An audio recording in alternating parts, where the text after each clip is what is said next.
biasa. Siapa namamu? Vide. Haleluya. Luar biasa ya, kesaksian yang nggak diduga.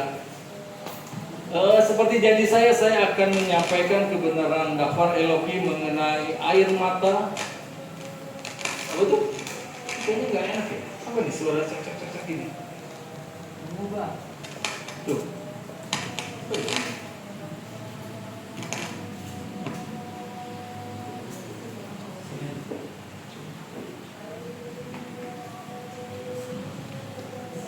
Tes 1, 2, 3. Ini aja sih. Haleluya. Tapi sebelumnya saya akan sampaikan apa yang tadi. Lupa siapa nama? Vide. Kalau today itu ikan di Manado. Today. Ini Vide ya. Oke. Sam, tolong Sam. Yang papi terakhir kirim barusan. Yang hari ini papi kirim. Haleluya. Di sini. Saya udah siapkan khotbah. Ini juga. Tapi nanti aja ya. Yang saya akan sampaikan seperti ini. Menjadi terbesar harus menjadi kecil dulu. Setuju? Anda nggak akan bisa menjadi besar tanpa Anda harus belajar untuk menjadi kecil dulu. Kalau langsung besar itu namanya warisan. Amin. Dan warisan itu biasanya suka habis. Tapi kalau kita cari sendiri itu akan permanen. Amin. Perhatikan baik-baik. Menjadi terbesar harus menjadi kecil dulu. Perhatikan. Ini pertanyaan murid-murid Yesus mengatakan, siapa yang terbesar di Samayin atau di kerajaan surga? Dikatakan, mau menjadi terbesar, syarat yang pertama harus berubah. Amin. Bide tadi bilang masih di dalam satu pemikiran buat saya. Tapi saya katakan Anda harus berubah supaya Anda mendapatkan sesuatu yang real, yang benar sesuai dengan kehendak daripada Bapa Yahweh. Saya nggak bisa akan paksakan. Tetapi kuasa daripada Ruach HaKodes atau mungkin disebut Roh Kudus itu nanti yang akan memberikan penerangan buat ini. Perhatikan baik-baik. Harus berubah, itu harus bertobat, itu harus. Anda tidak akan bisa menjadi yang terbesar di Samain atau di dalam kerajaan Elohim kalau Anda tidak mau berubah. Amin. Artinya berubah itu apa? Segala sesuatu yang tidak layak dan tidak benar itu harus dirubah sedemikian rupa sesuai dengan standarnya Yesua. Oke?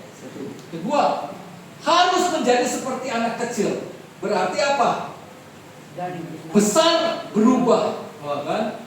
Berarti apa? Besar berubah, ya kan? Dikecilkan dulu. Waduh. Kalau udah gede, dikecilin enak nggak? Nggak enak. Perusahaan udah gede, dikecilin dulu. Wah ini enak gak? Mau nggak mau, kalau mesti dikatakan Yesus katakan harus seperti anak kecil ini berarti Anda siap untuk dikecilkan walaupun Anda sudah menjadi besar dalam tanda kutip. Saya kata enak gak kira-kira? Udah gede kan? Pengetahuan udah bertambah kan setelah sekolah di sekolah tinggi teologi, tetapi sekali waktu maaf tanda kutip itu tidak ada gunanya kalau kita tidak melakukan sesuatu yang bagian terkecil di hadapan Bapa Yahweh. Pengetahuan oke, boleh, itu baik. Tetapi saat-saat kita terlalu mengagungkan pengajaran-pengajaran yang menurut real secara dunia ini tanpa kita mengerti pengorbanan daripada Yesua Masya, kita nggak akan bisa ngerti apa-apa. Cuman teori doang. Amin. Yang kita kerjakan di dalam sinode kami juga ada doktrin-doktrin tertentu. Tapi kalau cuma kita mengikuti doktrin, kita tidak akan bisa bertumbuh karena keinginan daripada Bapa Yahweh bukan doktrin atau pengajaran, tetapi realitasi, aplikasi di dalam kehidupan kita sehari-hari. Yes? Terus, kalau tidak mau berubah atau tidak mau dikecilkan, jangan bermimpi jadi yang terbesar. Amin. Karena apa? Masuk dalam kerajaan Samain atau juga tidak bisa. Masuk aja belum mau jadi yang terbesar. Kalau mau jadi yang terbesar di kerajaan surga atau Samain, kita berani dikecilkan, artinya perubahan. Siap nggak dikecilkan atau dirubah? Mulai hati kita yang tinggi hati mulai dikecilkan, dikerdilkan, dipendekkan. Yang tadinya punya sifat-sifat egois atau keserakahan mulai kita Saya sekarang enjoy aja. Ada beberapa minggu lalu tetangga saya baru manik meninggal. Pas di rumah duka bilang-bilang begini, saya cuma satu-satunya orang Bandung atau orang Manado, yang lainnya semua orang sono bu, orang ibu. Dia bilang, hei, dah, saya juga seneng juga sih diingetin. Ada satu lagi ibu si Mangusong, tapi di Bandung itu udah gak dipanggil si Mangusong, karena katanya pakai si itu jelek kasar, jadi Mangusong. Loh, bukan sih Mangusong gitu ya. Udah cerita. Singkat cerita gini, ini cerita anak sama saya. Om, saya mau nanya, waktu Om bangun rumahnya baru si Mangusong di tetangga Om, ada kekurangan bayar enggak? Saya bilang, saya jujur, ada. Berapa? 50 juta. Itu dari pembayar 500 juta itu cuma bayar 450 juta. Sama bos saya itu yang 50 jutanya nggak membayar. Alasannya rumahnya bocor. Saya udah bilang, waktu itu saya hanya sebagai asisten waktu itu atau mandor. Saya bilang, udah aja bikin surat pernyataan, kami akan betulkan, selesai kebocorannya nanti dipotong dari kekurangan bayar. Tapi nggak mau, karena terlalu udah sakit hati rupanya si bos saya itu. Karena ternyata dari 5 bersaudara, 4 perempuan semua berhasil, laki-laki cuma 1. Dan laki-lakinya ini tuh nggak bisa apa-apa, malah grogotin terus. Dan maaf kata, kelakuannya atau pekerjaan adalah debt collector. Jadi tahu sendiri kan temperamental apa-apa, main sentak-sentak, main gini-gini. Akhirnya karena sakit hati atau daripada pusing, saya capek ngadepin ini. Jadi bos saya itu, yang namanya Pak Frans itu, nggak mau nerusin kerja itu.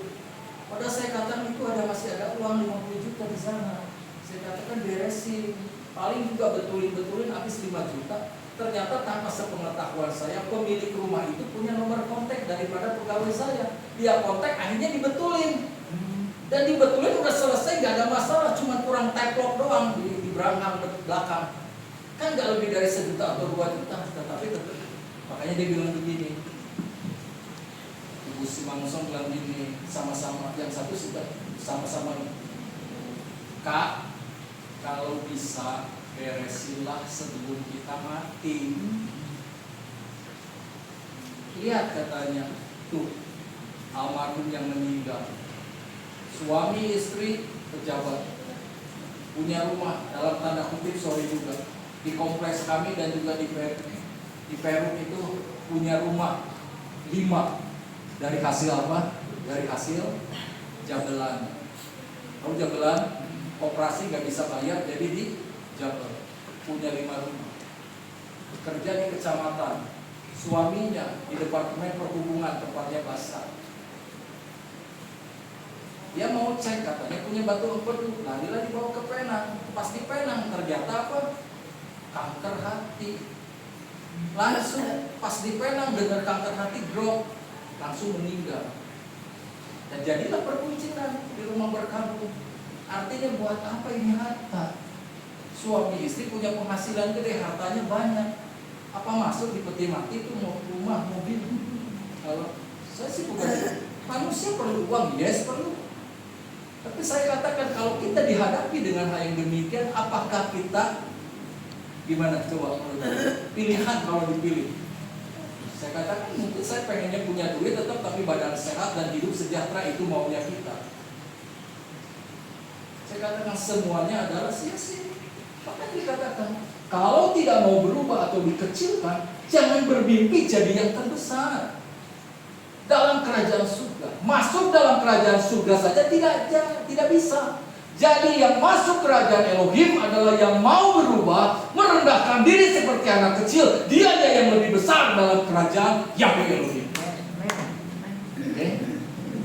Jadi cobalah mulai sekarang merendahkan dirimu. Terima hikmat marifat daripada Bapak Yahweh. Apa yang akan Bapak Yahweh tekankan di dalam kehidupanmu. Jadi tidak ada lagi ragu-ragu ini. Soal segala sesuatu itu adalah pilihan. Amin. Waktu aku nyanyi, aku tahu kamu nggak sanggup untuk berdiri. Yes? Nggak bisa kan?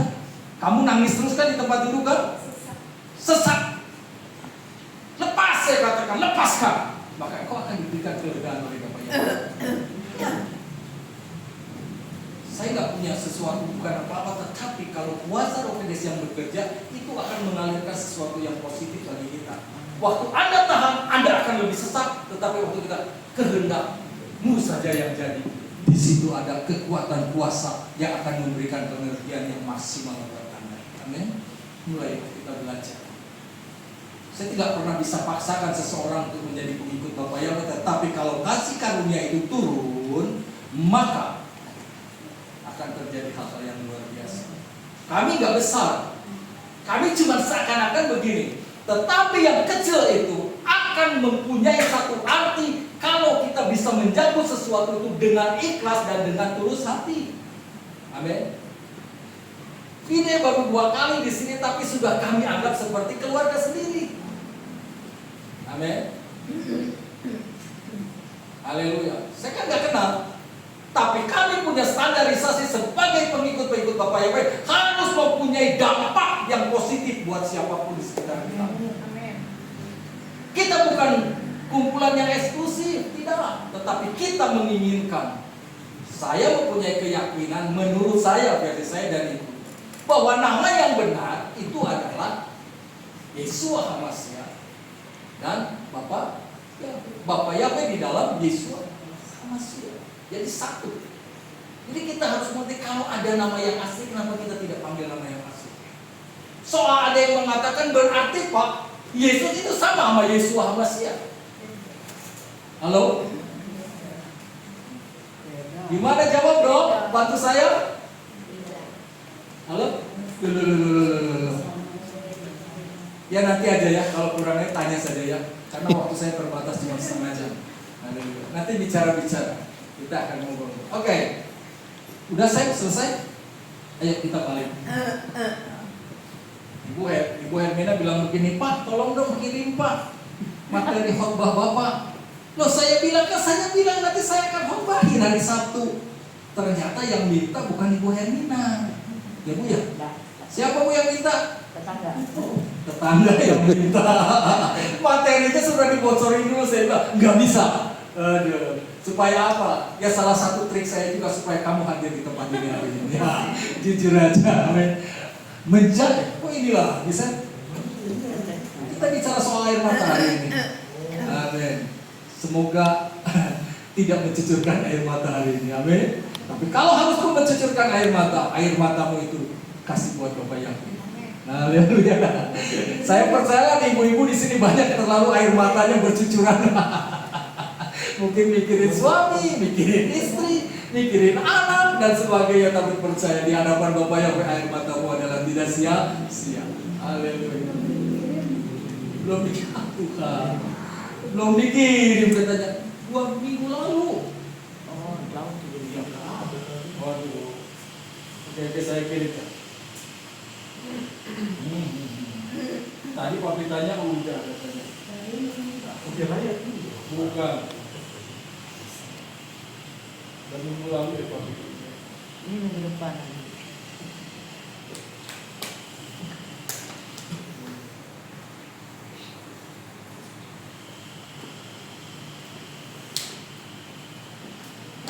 Yes, oke, siap.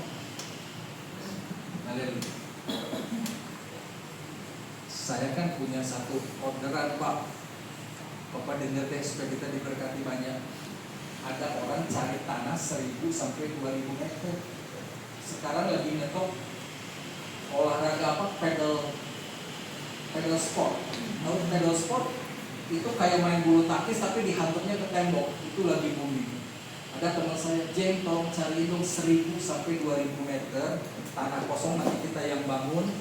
Budgetnya 500 juta setahun. Aduh, ya. Amin. Nah, iya udah. Tapi saya bilang, aku di Indramayu aja, nggak mau ayangnya di Bandung. Saya bilang sama yang punya ini, daripada lu kontraktif garasi mobil 60 mobil kali 500.000 cuma berapa sebulan? Dapatnya berapa? 30 juta kali setahun berapa? Ada dong gitu kok. 360 juta, gua bayar 500 juta setahun. Oke, gua nggak butuh duit. Nah, lo mau apa? Gua yang butuh. Kalau diambil sama lu kan gua dapat komisi. Gua nggak butuh duit. Hari ini juga gua selalu happy enjoy. Mau ngomong apa kalau gitu? Artinya nggak doyan duit, udah aja gitu aja. Ya, tapi ada juga share-share-nya ke saya, terutama, aduh, jangan lu yang punya duit aja dulu, gimana yang punya duit? Saya bilang, itu air mata menjadi benih sukacita. Air mata menjadi benih sukacita. Ayo, banyak orang percaya menghadapi masa-masa sukar. Benar nggak? Orang percaya menghadapi masa sukar. Depresi rohani, kesesakan jiwa, penderitaan fisik, bahkan rasa putus asa. Ini orang percaya juga ngalamin ini. Bohong kalau bilang saya sudah super, saya nggak ngalamin ini. Katakan, Mazmur memberikan gambaran jujur tentang perasaan tersebut, namun juga menuntun kita pada pemulihan. Ini luar biasanya dapat Elohim. Dikatakan bahwa ada penderitaan, tetapi ada solusi, ada jalan keluar kalau kita dekat kepada Bapa Yahweh. Ya, namun juga menuntun kita pada pemulihan, pengharapan dan sukacita dalam Bapa Yahweh Besem Yeshua Hamashiach. Haleluya. Terus kita cepetin saya. Haleluya. Kedua, pertama, Mazmur 42 ayat 4. Air mata,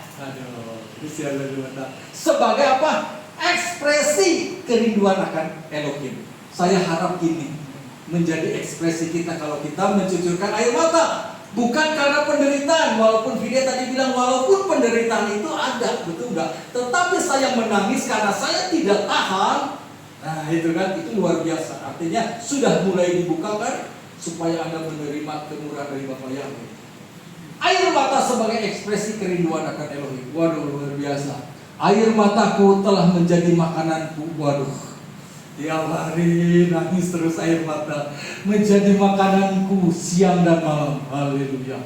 Berarti apa? Tidak ada yang lepas. Malam, siang, selalu meneteskan air mata.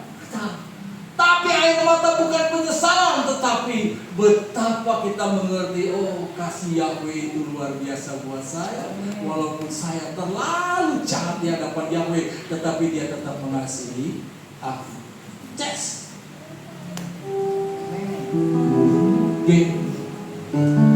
Aku mengasihi Engkau Yahweh dengan segenap hatiku. Aku mengasihi Engkau Yahweh dengan segenap jiwaku.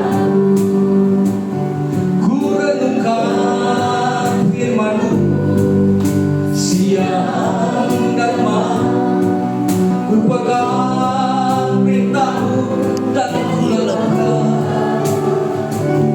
Engkau tahu air mataku, Tuhan hidupku hanyalah untuk menyenangkan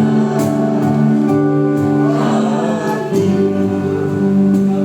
Haleluya. Air mataku telah menjadi makanku siang dan malam. Sementara mereka berkata kepadaku sepanjang hari, di mana Elohimmu? Suatu perkataan penghinaan kepada kita. Kenapa kamu harus menangis siang dan malam? Di mana Elohimmu? Dikatakan demikian. Kita jawab, Elohimku ada di dalam hatiku. Amin. Elohimku dialah penghibur. Air mataku cuma pelapisan ekspresi bagaimana aku merindukan sosok daripada Elohim itu sendiri. Kondisi jiwa yang terluka. Nah ini, kalau tadi kayak masa itu, pemazmur dalam mazmur ini kemungkinan dari Bani Korah sedang dalam kesesakan jiwa.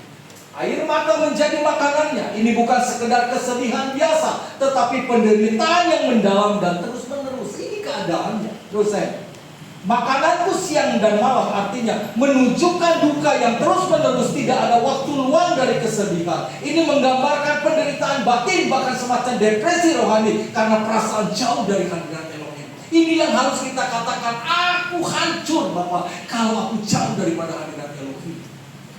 Tekanan dari sekitar yang di manakah Elohimmu? adalah ejekan dari orang-orang sekitar yang meremehkan imannya dan memperdalam luka batin yang ia alami. Engkau pemanggil Bapa Yahweh, engkau yang tahu di dalam nama Yesus HaMasiah, kok hidupmu begitu-begitu aja sih dibandingin sama yang lain. Haleluya. Mungkin ada yang begitu yang kita terima. Haleluya. Tapi kita nggak usah pusing. Yang terpenting antara aku dengan Elohim adalah juga mempunyai satu hubungan yang luar biasa. Haleluya. Makna rohani, air mata tidak selalu tanda kelemahan. Perhatikan baik-baik. Air mata tidak selalu tanda kelemahan. Air mata adalah bahasa jiwa yang merindukan Elohim. Pemazmur mengajarkan bahwa menangis di hadapan Elohim adalah bagian dari penyembahan yang jujur. Jadi tadi nggak bisa tahan air matamu kan? Kalau memang Ruh Kudus bekerja, atasmu tidak bisa akan menahan. Sekali waktu, dulu waktu saya masih di gereja yang lama, sebelahku orang Batak, waktu dia katakan, aku tidak pernah bisa menangis dengar lagu bagaimanapun. Ya, aku tegar tidak pernah menangis. Saya duduk di sebelahnya. Waktu saya jadi worship leader di gereja yang lama, saudara, aku katakan,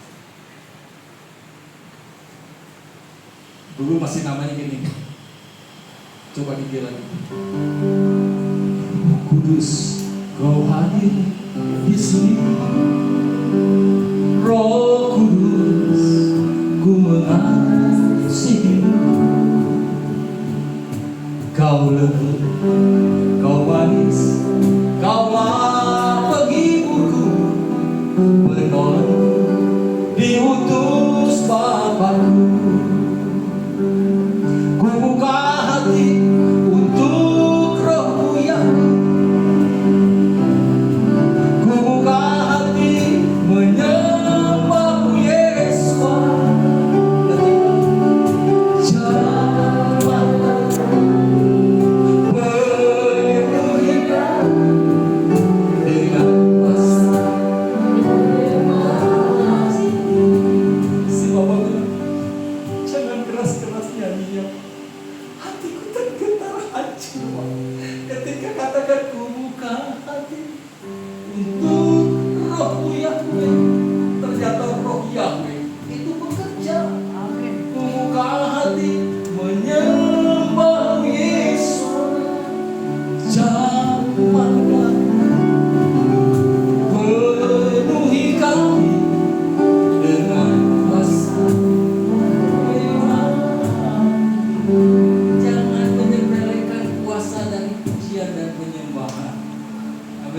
Itu deh maknanya.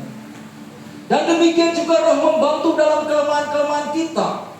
Karena kita tidak tahu apa yang dapat kita doakan sebagaimana seharusnya. Tetapi Roh sendiri bersyafaat demi kita dengan keluhan-keluhan yang tidak terungkapkan.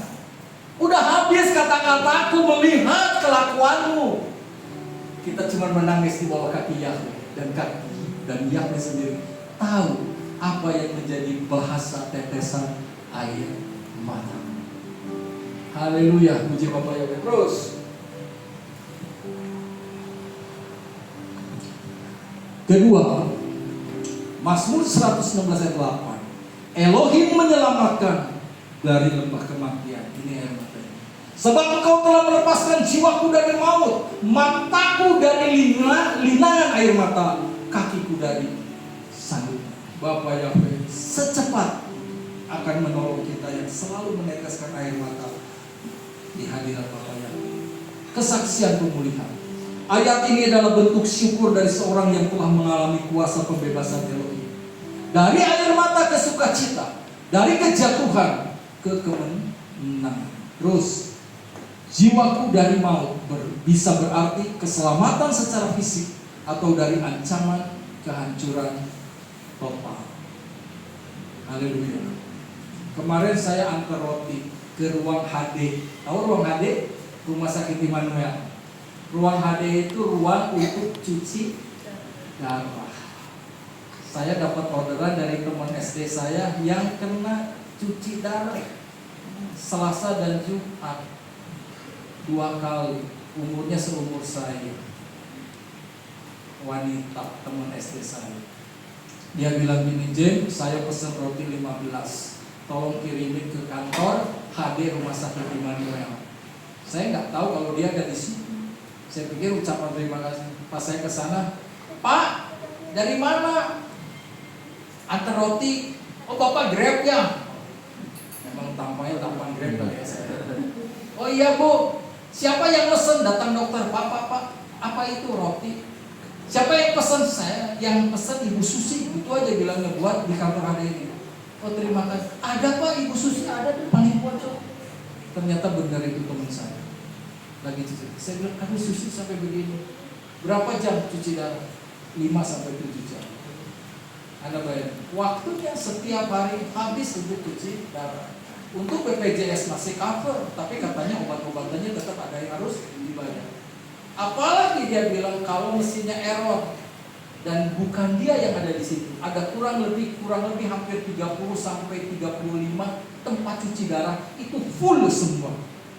2 ruangan itu full semua. Anda bisa bayangin.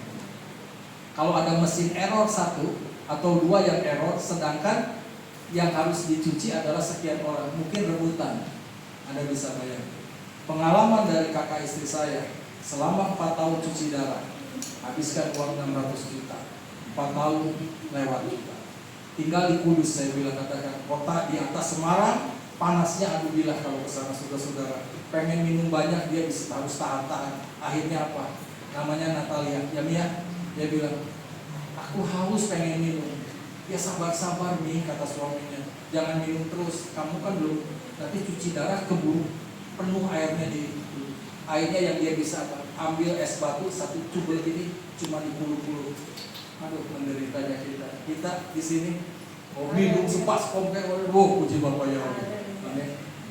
Akhirnya kita harus mengucap syukur bahwa harus ada tetesan air mata untuk pemulihan yang akan kita dapat di dalam Yesus Masih. Mataku dari linangan air mata, artinya Elohim menghapus air mata, suatu gambaran penghiburan hilang luar biasa. Kakiku dari sandungan atau kejatuhan, artinya Elohim menjaga dan menopang dalam perjalanan hidup kita. Dia akan menelan maut dalam kemenangan, dan Tuhan Yahweh akan menghapus air mata dari setiap wajah, dan air umatnya akan diambil dari seluruh bumi, karena Yahweh telah berfirman. Ini janji daripada Bapa Yahweh. Segala aib kita akan ditelan oleh Yesus Masih di atas kayu salib. Luar biasa. Dan dikatakan di sini menghapus air mata dari setiap wajah. Haleluya, ini janji daripada. Terus dikatakan Mazmur 121:3, Dia tidak akan membiarkan kakimu goyah, penjagamu tidak akan terlelap. Ada satu penjagaan ekstra selama 24 jam dan tidak pernah akan terlelap. Akan membiarkan. Makna rohaninya, Elohim bukan hanya menyelamatkan secara fisik, tetapi memulihkan jiwa yang remuk. Ini adalah kesaksian dari pemazmur bahwa Yahweh terlibat secara pribadi dalam penderitaan umatnya. Bisa katakan amin? Amin. Luar biasa loh Bapak Yahweh. Ini terlibat loh. Jangan saudara pikir Bapak Yahweh tinggalin saya. Buktinya kok saya nggak ada tuh. Perubahan dari hari ke hari kok begini. Wah, saya katakan no. Waktu Anda bisa menghirup nafas bangun pagi, artinya itu ada kemurahan daripada Bapak Yahweh. Sementara ada orang-orang malam tidur, pagi-paginya udah nggak bangun lagi. Tadi saya waktu datang di sini ada yang makan, rombongan. Ternyata ada salah satu, mungkin umurnya di bawah saya, pakai kursi roda. Dan rupanya apa? Disuapin sama susternya. Istrinya ada, tapi yang nyuapin. Jadi harusnya yang punya suster itu nyuapin apa? Halo? Anak atau baby? Tapi ini nyuapin bapaknya. Saya kenapa? Dulu dia sehat, ngobrol di sini lama-lama. Ternyata kenapa? Apa sih penyakit apa Pak? Kayak lupus apa? Bukan. Autoimun. Ngeri ya? Autoimun apa sih artinya itu maksudnya? Badannya melawan diri sendiri. Nah, coba. Badan melawan diri sendiri, Anda bisa bayar. Sampai naik di kursi roda, lemas gitu. Disuapin. Yang suapinnya ibu-ibu. Saya bilang ini siapa? Suster. Cuman nggak pakai baju suster. Bayangin. Jadi itu kayak anak bayi lagi disuapin. Mau gitu? Jangan. Haleluya. Amin. Pak Robert. Jangan ya Pak. Jangan. Jangan. Supaya kita bisa jalan-jalan ke Jogja ya. Iya. Kan repot Pak kalau mau ke Jogja orang begini Pak. Betul? Terus sehat semua ya. Amin. Coba sekarang udah aneh-aneh jadi orang. Penyakitnya juga udah aneh-aneh. Ya. Haleluya. Terus. Ya. Haleluya. Selanjutnya. Mazmur 120 ayat 5. Benih air mata akan berbuah sukacita. Mazmur. Siapa menabur dengan air mata akan menuai dengan sorak-sorai. Ini ayat yang paling saya suka. Amin. Menabur dengan air mata. Ada yang menabur dengan bersorak-sorai, saya tanya. Ada nggak?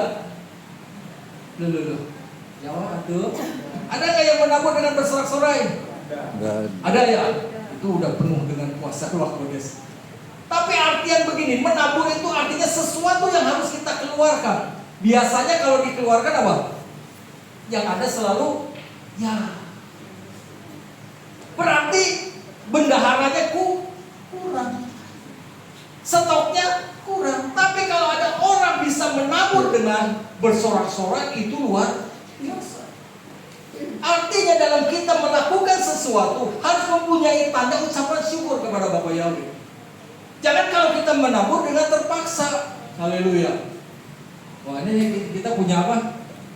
Kotak persembahan nih. Keren nih, bagus. Ini yang desain KPI Besimpranya Daniela. Yang kasih stikernya Pak Bayu dan Ibu Lea. Ya. Ini kotaknya dari seseorang tukang mebel. Ya, Pak Bayu sudah saya kenali karena Pak Bayu yang ambil ini. Tukang mebel. Waktu saya mau bayarnya, gak usah bayar. Kalau perlu 3 atau 4 lagi, loh saya bilang nanti kalau jemaatnya udah 1000, kita minta 10 kotak. Amin. 1 aja belum tentu penuh. Amin. Kalau tidak punya prinsip menabur dengan bersorak-sorai.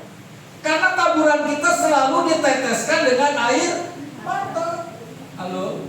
Tadi Pak Bayu bilang, ada nggak yang orang menabur dengan sorak-sorai? Ada. Kita udah nyampe arti ilmunya begitu. Biasanya kalau nabur orang tuh sedih.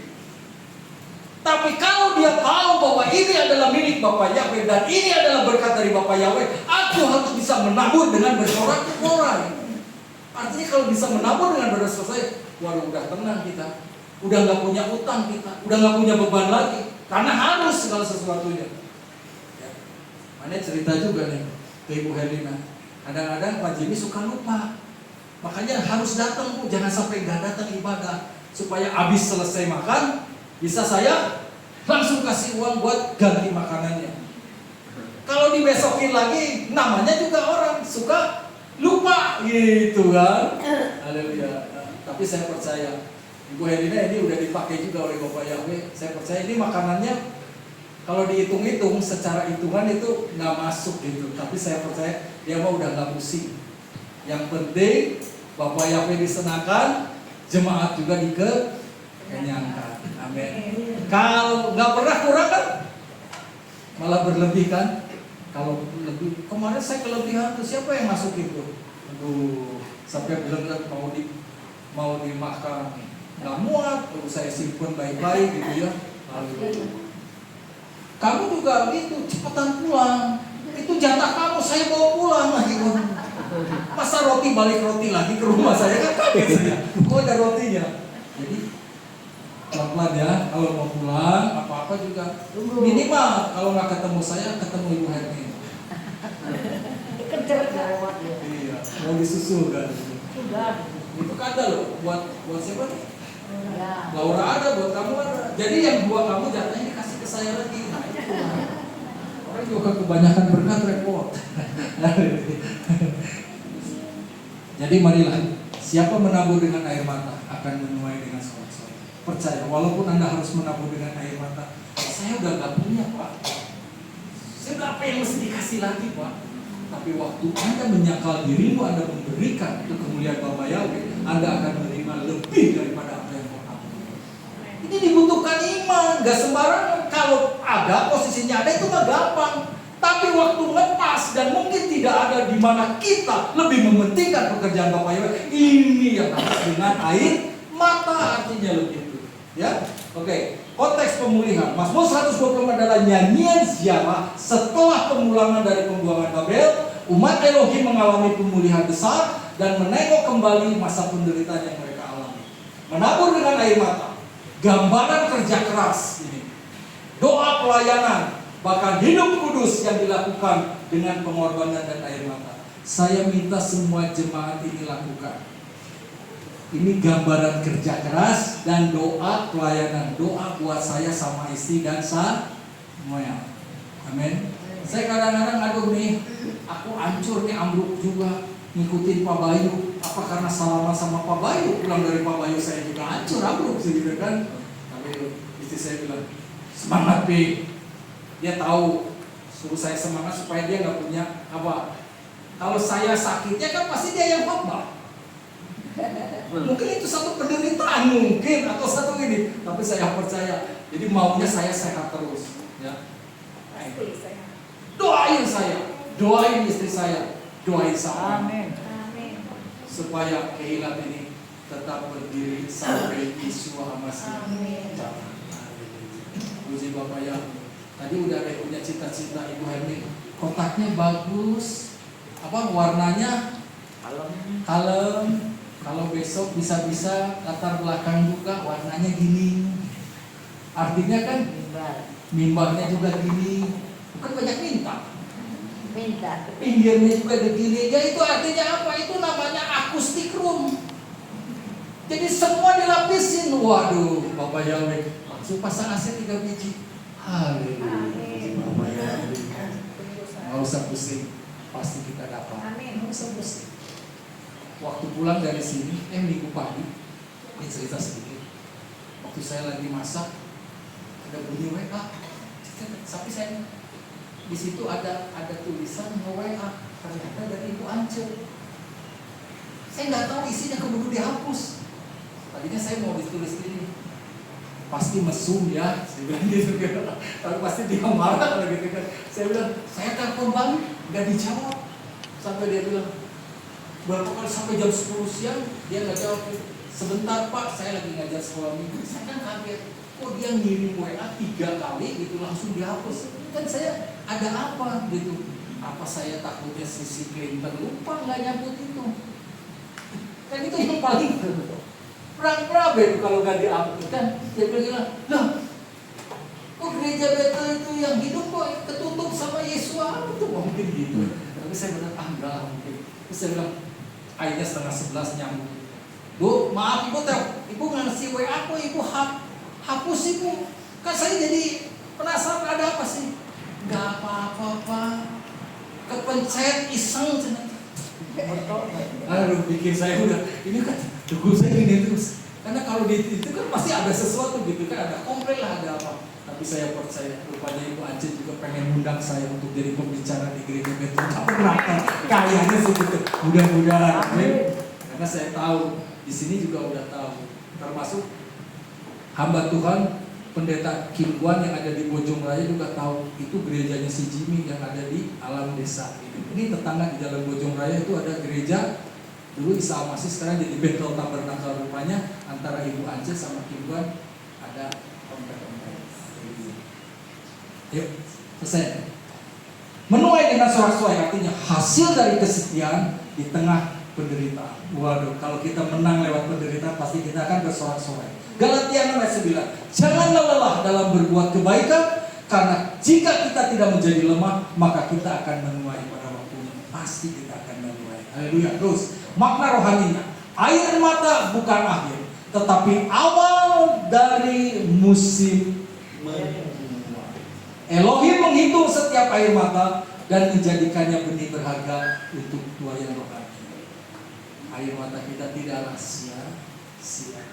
Ada lagu Partai Persala soal air mata itu, ada yang ingat lagunya apa? Lupa ya? Saya juga lupa deh. Dan menghapus tetesan air mata, itu ada lagunya begitu. Wahyu 21 ayat 4. Dan Elohim akan menghapus setiap air mata dari mata mereka, dan maut tidak akan ada lagi, tidak juga perkabungan atau ratap tangis, bahkan rasa sakit tidak akan ada lagi, karena hal-hal yang pertama itu telah berlalu. Kalau Bapak Yahweh yang mengerjakannya, air mata kita itu dihapus oleh Dia, segala sesuatu yang sudah tidak ada lagi. Terus udah nggak lama lagi ya. Renungkan. Nah, ini udah cepet kan? Direnungkan, tolong. Bagi yang sedang nangis nih, renungkan. Saya udah bagi tadi pagi. Jangan tahan air matamu di hadapan Elohim. Menangis bukan tanda lemahnya iman, tapi seringkali tanda keintiman terdalam dengan Elohim. Kalau kita tidak punya jam yang intim untuk menyembah Elohim, kita nggak mungkin bisa menangis. Tapi kalau Anda biasakan untuk selalu punya hubungan intim dengan Elohim, tanpa terasa Anda akan mencucurkan air matamu. Betul apa enggak? Atau pernah nggak kita kerjakan lakukan? Saat kita udah nggak bisa ngomong lagi, air mata kita yang berbicara ke hadapan Elohim, dan Dia menilai setiap tetesan air mata kita luar biasa. Ya asyik lingkupiku dengan sayapmu, naungiku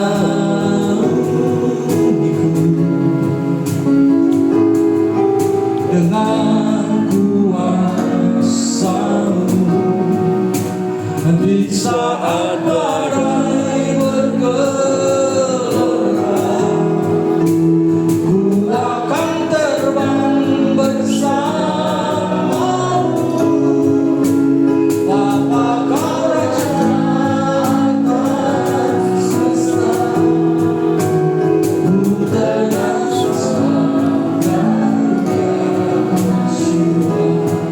Haleluya.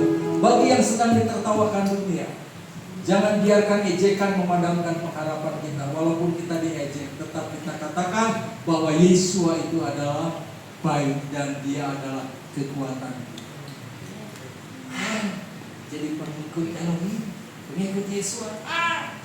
Enggak, saya bilang, saya tahu menjadi pengikut itu harus punya sesuatu kekuatan yang ekstra. Karena enggak umum.